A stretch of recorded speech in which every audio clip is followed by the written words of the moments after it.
What's up everybody, it's Sean here and I'm back today to give you guys a review of the Air Jordan 8 Retro in this Playoffs colorway. So this is an original colorway of the Air Jordan 8, which originally released back in 1993. It was famously worn by Michael Jordan during the NBA playoffs, en route to his third NBA championship. So since the original release, they first retroed in high top form in 2007, and I actually owned a pair of those during my very early days of sneaker collecting. And then since then, they retroed again in 2013, and then 10 years later, they're finally back. So these had a worldwide release on September 30th for a retail price of $210 US or $270 here in Canada. And these were available at most sneaker retailers and sneaker boutiques, including The Closet Inc., which is based right here in Southern Ontario in Canada. The Closet Inc., for all my Canadian viewers out there, is an independently owned and operated shop, and they're my go-to store for Jordan Retros and Nike releases.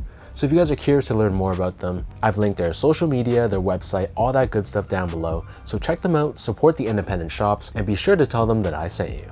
So first off, here's a quick look at the box. So this comes in this OG inspired box, which has this black cardboard top with Air Jordan branding in white and red. And then the bottom half of the box, this is a gray colored cardboard. And the label of the shoe here, you can see it has the official colorway for this shoe, which is black, true red, and white. So the Air Jordan 8 was a sneaker designed by Tinker Hatfield. And while the Jordan 8 has earned its place in history, you can't deny though that it has a very 90s-esque design. So jumping right into the details. On the toe box, you can see we have this textured nubuck, which almost feels like a very soft leather. This same nubuck covers the side panels of the shoe, but the panels on the side are perforated. Overlaid on top of this, we have an even darker, smooth black colored nubuck, and these panels here form a strap, which crisscross across the top of the sneaker, giving the Jordan 8s a lot of lockdown. And then embroidered on the top strap, here we have the stylized 23 branding, which I always thought was very dope, and it's done in a mix of white and red. And these straps are attached using Velcro, and the Velcro sticks in place along the back end of the sneaker. So on the straps themselves, you can see here we have Air Jordan branding embossed across. Towards the back end of the sneaker, we have more black colored nubuck, but it's given this ribbed finish to it, which is a common design aspect of the Air Jordan 8. We have the circular cutout revealing this perforated nubuck once again, and then on the bottom of the shoe, we have these white colored TPU overlays with this abstract black and red line detailing. And you can see here on the lateral side, this overlay runs a little bit longer compared to the medial side, where it runs significantly shorter.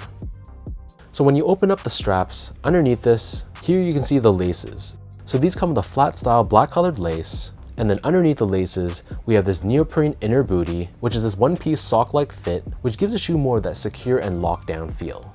So on the very top of the tongue, we have this chenille patch with this red colored Jumpman embroidered in the center. And then on the back of the tongue, here we have a multicolor abstract looking design, which totally screams 1990s. So this covers that entire inner booty of the shoe. And then attached to this, we have a red colored pull tab, which is something that the originals had back in 1993, but none of the retros had a red pull tab until these guys. Moving on to the insoles, so these come with a polyurethane foam insole, which feels like it's decently well padded. It's covered in this black liner on the top, and true to OG form, we have Nike Air branding pressed onto the heel in white. And then removing the insole, you'll see this shoe is actually board lasted as well, which is another one of those OG touches. So instead of a torsion plate like a carbon fiber plate for example, sneakers back in the day would incorporate this layer of cardboard, which would help with torsional rigidity and that mid-foot support that you needed. So the upper of these Air Jordan 8s sits atop this full-length polyurethane foam midsole, and this is painted in this glittery dark gray finish. Encased within this midsole but not visible to the eye, we have air units underneath the heel as well as underneath the forefoot for impact protection and shock absorption. And then turning the shoe over to the bottom, here we have your iconic Air Jordan 8 outsole. So this is constructed out of a mix of black, red, and blue colored rubber. We have this circular traction pattern that runs from heel to toe, along with this abstract pattern running down the middle, and finishing off the design, we have this bold yellow colored Jumpman on the forefoot. So that breaks down the look and the construction of these Jordan 8s. And for those wondering about sizing, my foot measures as a true size 10, slightly on the wider side. I got these in a size 10 and they fit me perfectly.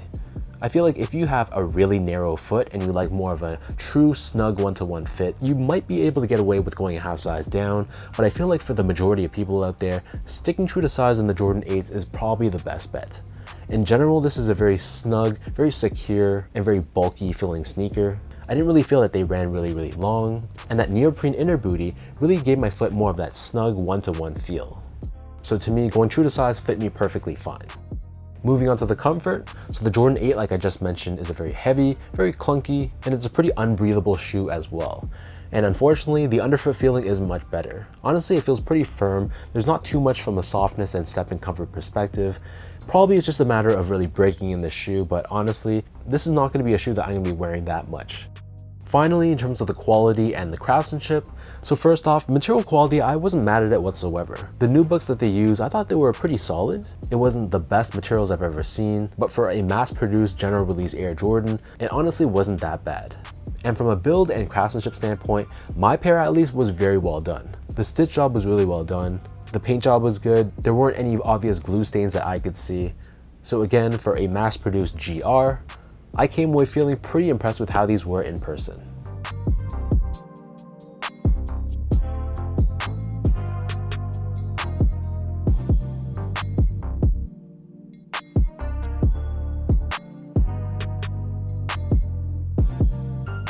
So with all that out of the way now, let's toss these on feet, I'll lace them up and I'll show you guys how these look.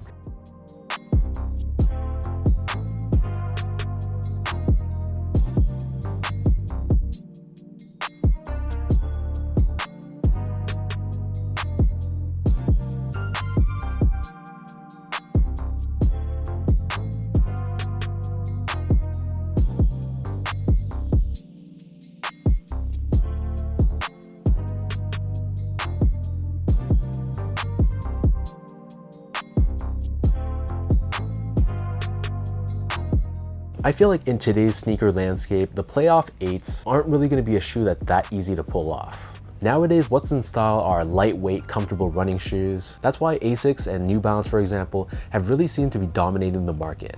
But the Playoff 8s, say what you want to say, it always will be just one of those iconic Air Jordan silhouettes and colorways. Obviously, because Michael Jordan wore these en route to his championship over the Phoenix Suns, that makes this shoe much more special. But the colorway in itself is just so 90s. So for anyone that's a sucker for nostalgia, this is just one of those sneakers that will always bite you. So even though it's not a comfortable sneaker and it's a very bulky design, every time I see the Playoff 8s or the Aqua 8s, they're always going to catch my eye regardless of the year and regardless of what the trends are currently. So let me know in the comment section down below, what do you guys think about this Air Jordan 8 Playoffs? What are your thoughts on the colorway of this shoe? Is it too simple, too much black? Is it too outdated, too clunky? Or are you someone that were very excited for this pair and you picked these up on the release date? If you guys enjoyed this video, be sure to like, comment, and subscribe to my channel if you haven't yet. You can follow me on Instagram at sgo8, follow my X account or Twitter account at sean.go spelled out, and visit my website as well at seango.ca. So thank you so much for watching. Another shout out goes out to The Closet Inc. Thank you for your continued love and support, and I'll catch you guys all in my next video.